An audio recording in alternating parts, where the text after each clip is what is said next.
Kathy Evans, would you care to? I guess I'll just take a quick minute of your time. Kathy Evans, West Michigan Shoreline Regional Development Commission, 1899 Barnes, this evening. I just wanted to stop by today because I like to pop in and find out what's going on. And Sean said, go ahead.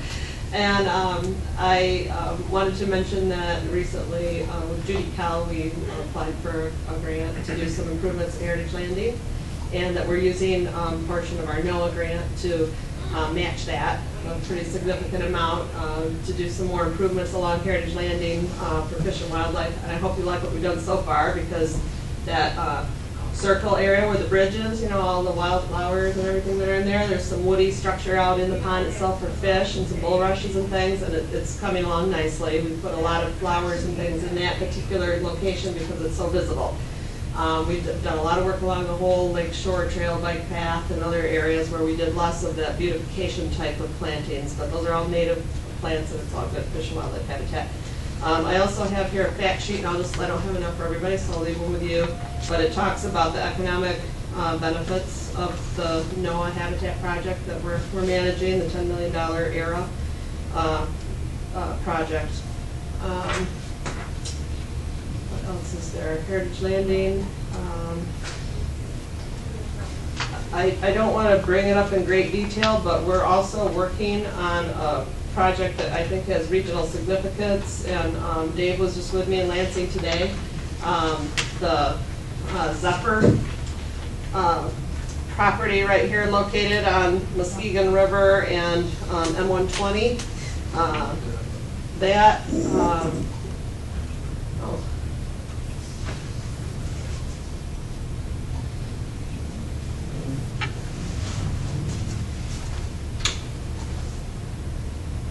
is a brownfield. The Regional Commission did a brownfield inventory for our region, within the 5-county region, and one of the top priority sites for redevelopment in that 2006 inventory was the Zephyr site there. And so what we're doing now is we're trying to work on a project that's kind of a win-win, because this lower area down here next to the river is owned by the Bosmas. It used to be Celery Flats, and they're interested in working with us on another project, and we're working with Ducks Unlimited on this restoration project to get some funds through a federal source.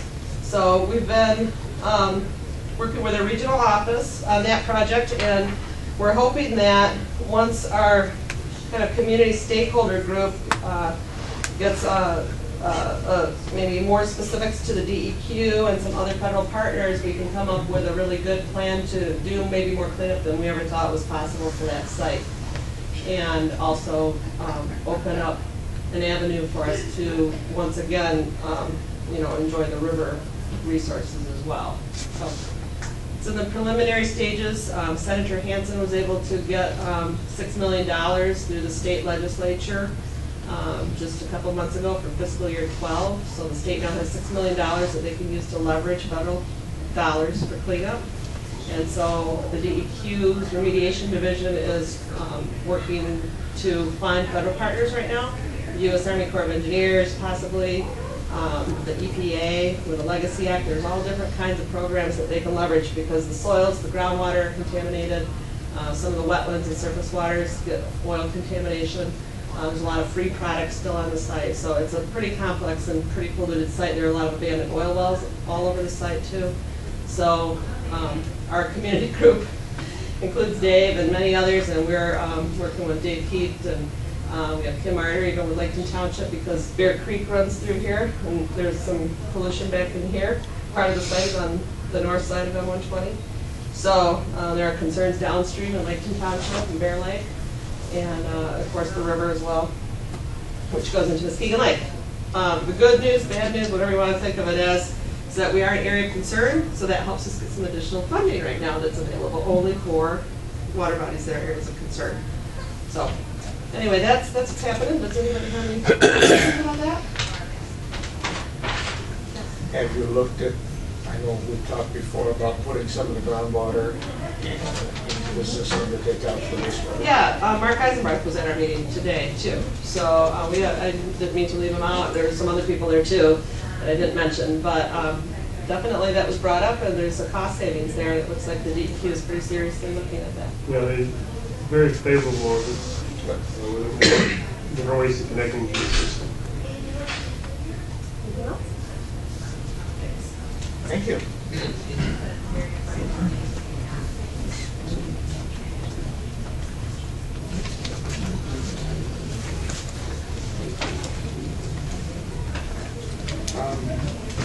I have to take a second here.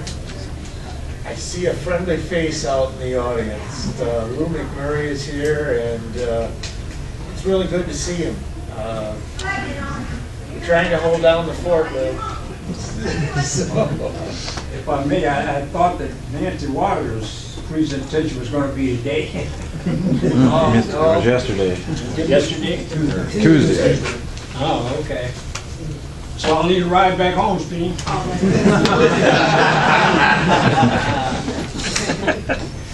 Is there anyone else who would like to have a public comment? If not, okay. Move the second to adjourn. Is there any opposed? Ken, these are boring. Can we do something to make these public works ones a little more exciting? Maybe have it like laptops for public works or something.